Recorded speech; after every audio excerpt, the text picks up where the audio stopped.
Good news for renters. Hi, everyone, and welcome to Tampa Bayside Brief, your Florida real estate update, brought to you courtesy of Todd and Paula Diesel, licensed realtors with RE/MAX Bayside in Apollo Beach, Florida. I'm Todd Diesel, and it's my pleasure today to discuss where rent values are headed and what's behind the dramatic changes we've seen in some areas.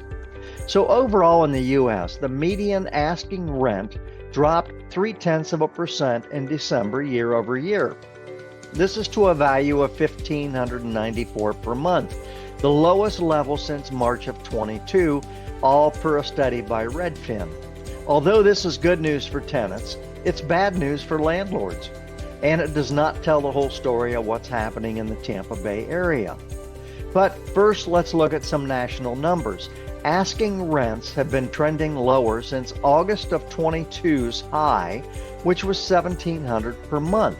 So nationally, rents are off about 6% or so from their high at the peak.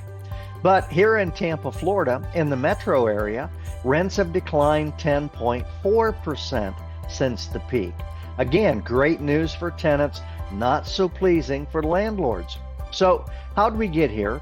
And what's happened since August of 22 to cause this adjustment? Well, first of all, during COVID, temporary folks, as I'd like to call them, flocked to Florida as many could work from home. And at that point, home could be anywhere they chose it to be. This abnormal demand pushed rental rates higher.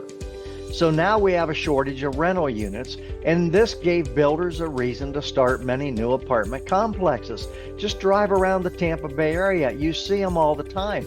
And this is happening at the same time that single-family home builders also expanded new projects. Now we're seeing many large apartment complexes getting completed, only to discover that the demand for rentals has slowed. In other words, we went from an undersupplied market to an oversupplied market, causing rental vacancies to rise and asking rents to fall. Now, we didn't get here overnight, so don't expect the market to absorb all these rental units very quickly, as these cycles can last for several years. During this time, it does give renters the upper hand to stabilize or even reduce their rents.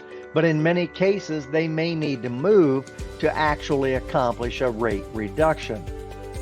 And as the market adjusts, landlords will need to tighten their belts as the cost for insurance, repairs, and property taxes only seem to increase.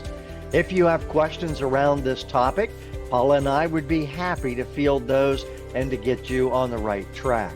I'm out of time for today, but this is Todd Diesel bidding you an enjoyable day on behalf of Paula and myself.